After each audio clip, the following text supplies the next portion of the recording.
all over. I was at 17, I was assistant of Kyabje Zong Rinpoche. I was elected in the center. Let me tell you, a few powerful sponsors in the center were totally against it. They told Geshe-la, no way. He's such a bad representation of Zong Rinpoche. He's just a kid. Look at the way he looks. Look at his hair, the way he dresses. I look like a freak. I admit it. You've seen my pictures. They said that to represent one of the greatest living dharmas of Tibet, dharma teachers of Tibet, that? Certainly we can do better. Yeah. And they said a couple of other nasty things about me too. They did. Mamie told me. When I heard, I was very hurt. I was very hurt. I almost cried, but I contained myself. But when I heard that,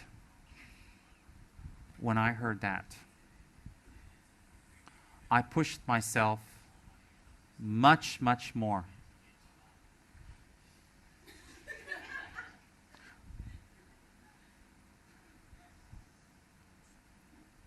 I pushed myself much, much more when I heard that. I woke up early and I went to bed late. And I didn't know how to cook. I asked everybody that had time to show me how to cook, and I cooked. And sometimes I burned the food that I offered Zong Rinpoche.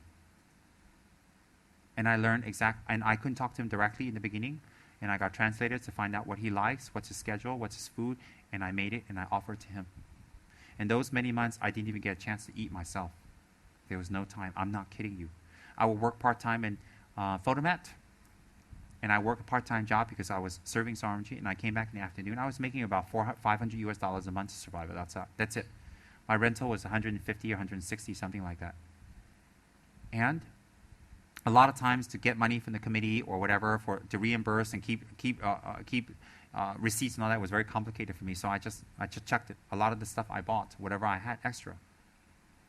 And I served Rinpoche in the center. And I cooked for Rinpoche, his entourage, and my Geshe-la and their guests. So I made 7 trays of food every single day for 6 months. 7 trays I prepared. Each tray would have food for Rinpoche's German students that were here, 2 German ladies. For Rinpoche's translator, the translator's uncle, 2 monks. I had to make food for Geshe-la himself.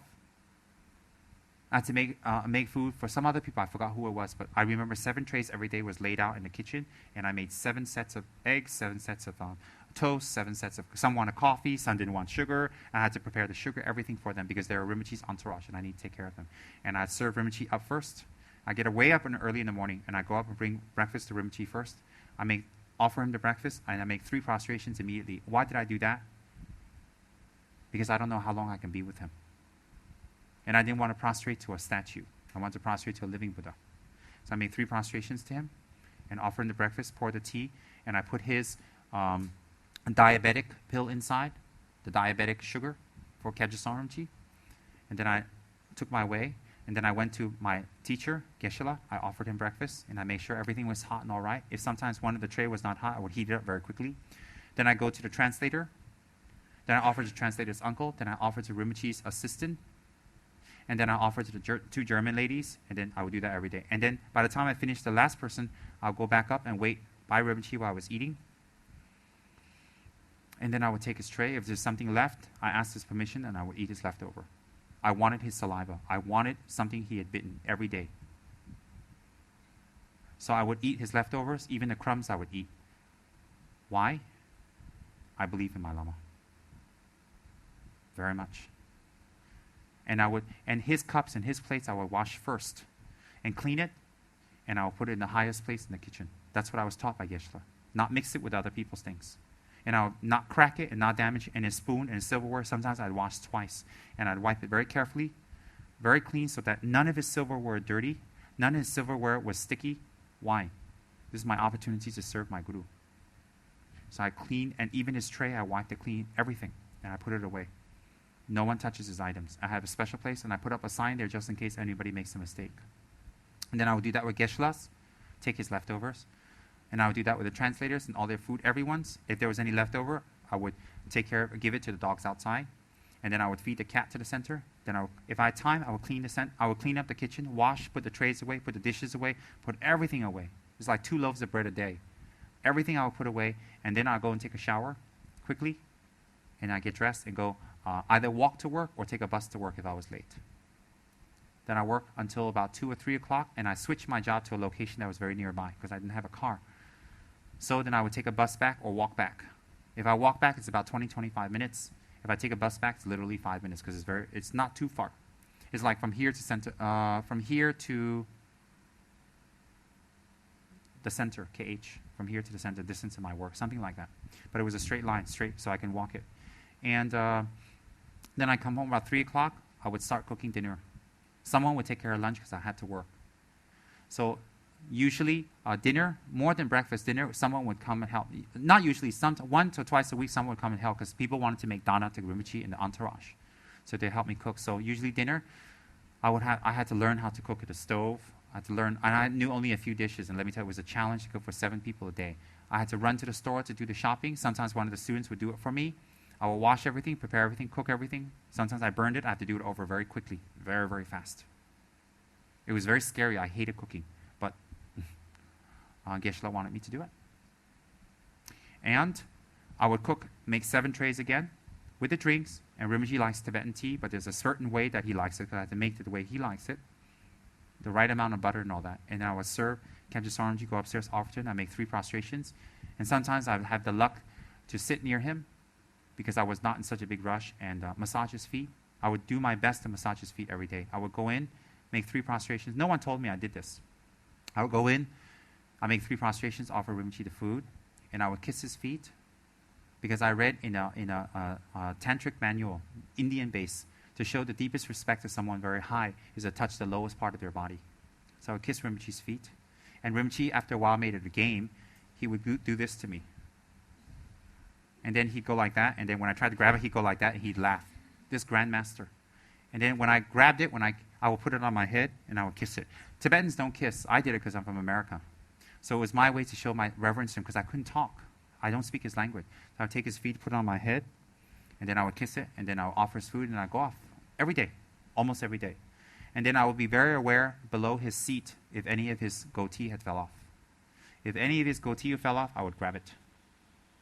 One single pore is more merit to make offerings to than the whole merit field. One single pore of our guru's body is more of a merit field to make offerings to than the whole lineage of Buddhas. I read that in Lama Chöpa, and I believed it. So I couldn't get his pore, so I got 1 hair from that pore. What's the difference? So I collected all his hairs, and I would show him. I would do this. He would do like that. I have to get his permission. I can't just go to steal it. So a lot of the hair I collected is in here. A lot. No one taught me. I wanted Dharma. I ran away from home to learn Dharma, to serve a guru. I ran away from home. I hitchhiked from New Jersey to New York, from New York to California 3 times. The 3rd time I was successful to learn the Dharma. So when I came across such a great master, such a teacher, I'm not going to lose my chance. That's what I thought. No way. Then after I served everybody their dinner, I would clean up. Sometimes Rinpoche had food left. Sometimes he didn't.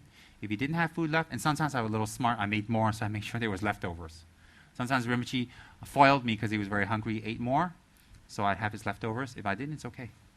And then after serving Rinpoche dinner, because it took 3 to 4 hours to cook and serve everybody and clean, then would be Dharma teachings. Dharma teachings inevitably start around 7:30. Between 6 to 7:30, depends on weekend or weekday. And Dharma teachings would finish around 12 midnight, 1 a.m., 2 a.m. every day for 6 months in Los Angeles, Tupten Darjeeling Center. And the place was packed.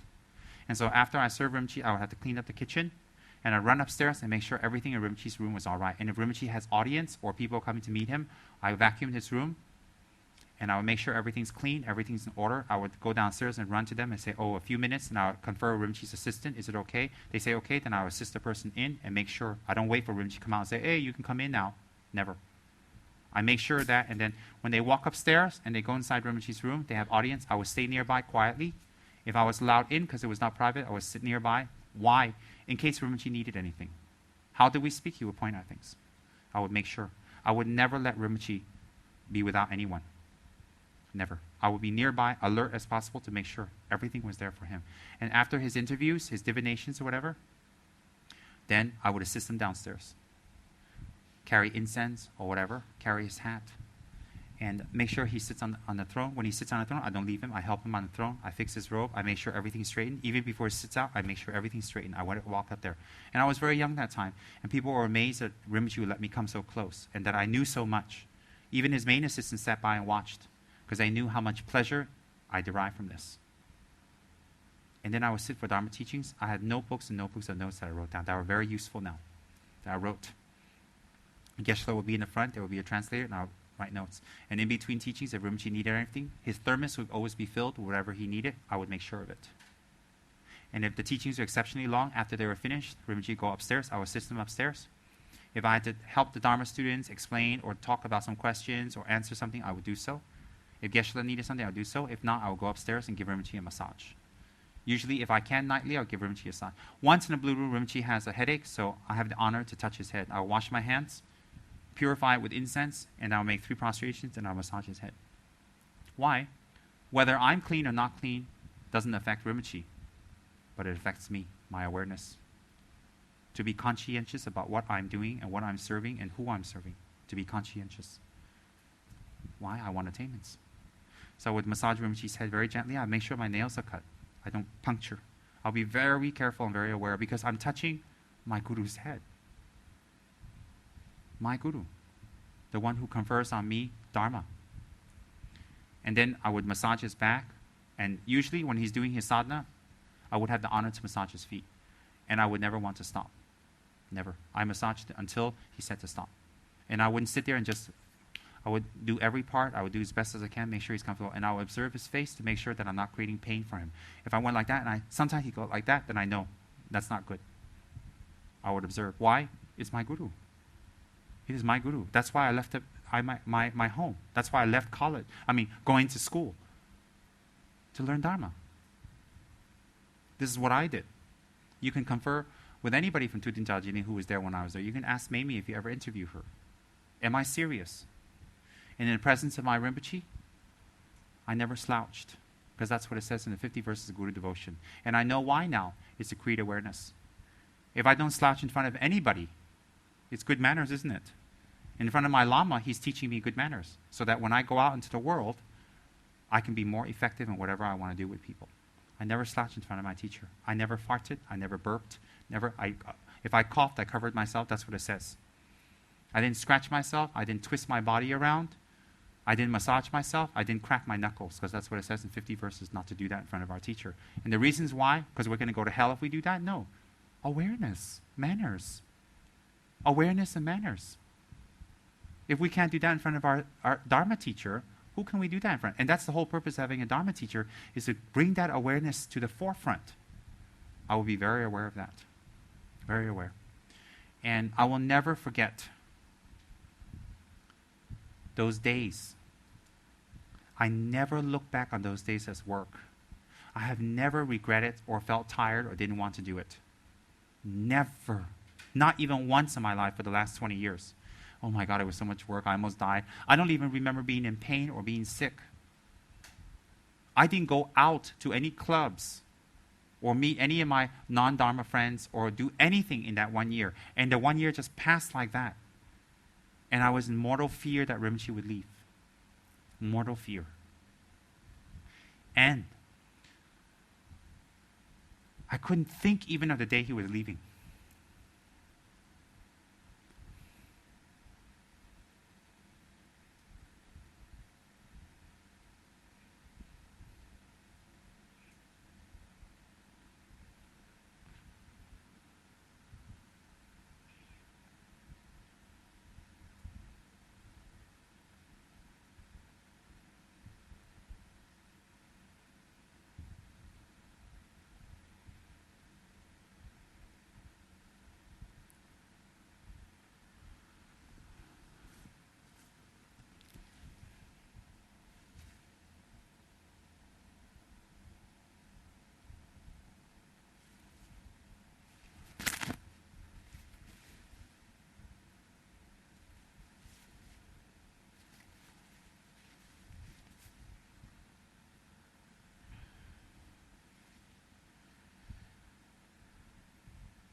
He taught me the Dharma. His lineage was pure. He conferred on me the highest initiations. He gave my Dharma protective practices. All the paths of Dharma from Lamrim to the highest, he conferred upon me. He scolded me. He shouted at me. He gave me so much love that what I'm doing today is his kindness. It's totally his kindness.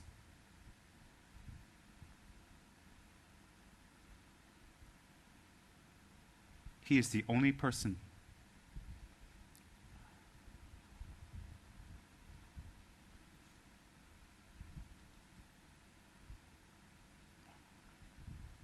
that I miss every single day.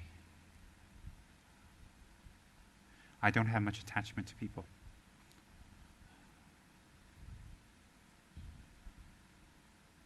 The retreats that I'm able to do, the little bit of improvement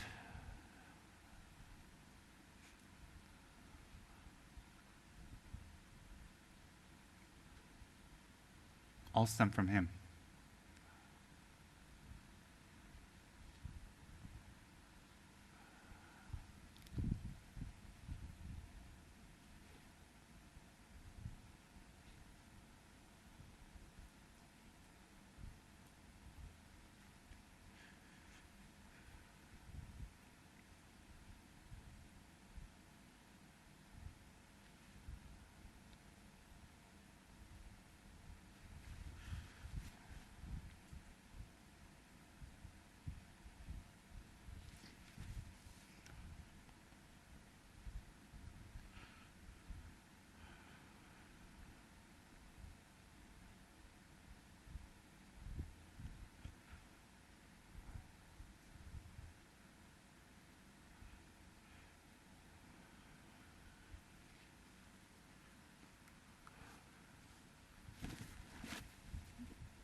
I will never, ever give up my vows and my commitments and the promises I've made to my root guru. Never. Even at the cost of my life.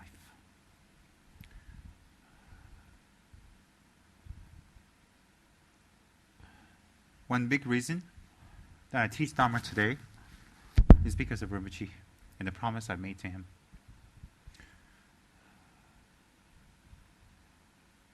If I break my promise to Rinpoche, then there is no more Buddhas for me. Buddhas don't exist. Why? If I can't commit to the person who has taught me the Dharma and has shown me so much kindness, who can I commit to? A wife? A husband? A friend? A business partner? What's the long-term benefit of that? I'm committed to my Lama. I have an attachment for him because I have not met anyone like that. I'm committed to my Lama because he's given me the highest empowerments, and I know their benefits, and I know how important they are and how rare they are. And it's to get it from such a master. Incredible. I wish so much I can learn more from him and be near him and serve him. I wish so much. I wouldn't mind being his servant for the rest of my life. To travel with him and to be a servant quietly, to sit on the floor and near him so he can teach the Dharma. What's the difference if he teaches or I teach as long as the Dharma is taught? So if I can help someone teach the Dharma, why not? Incredible.